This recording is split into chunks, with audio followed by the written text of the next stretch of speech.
Et si on remboursait une partie de vos courses, alors que 8 millions de Français se déclarent en précarité alimentaire? Une proposition de loi est examinée aujourd'hui pour une sécurité sociale de l'alimentation. Elle s'inspire d'initiatives locales et citoyennes qui existent un petit peu partout en France. Exemple à Cadenet dans le Vaucluse, Théo Souman, Christophe Larocca. Quand elle fait ses courses dans ce magasin de producteurs, Annie Gariston ne redoute pas la facture.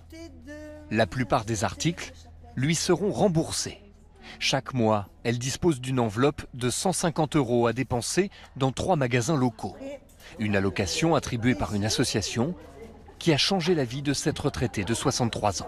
J'ai appris à mieux manger parce que des épinards à 5,50 €, jamais j'en aurais acheté.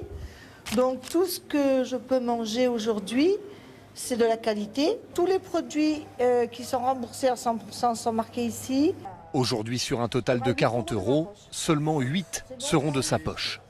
À Cadenet, petit village du Vaucluse, 33 habitants ont été tirés au sort pour bénéficier de cette forme de sécurité sociale de l'alimentation, mise en place depuis un an par un collectif citoyen. Je voulais avoir cette volonté de manger local et pour réduire le réchauffement climatique, pour soutenir les commerçants, les producteurs locaux, sauf que j'en avais pas la possibilité financièrement et cette aide me permet de le faire. Ça fait vraiment un plus et je suis contente de faire partie de cette expérience, j'espère que ça va durer.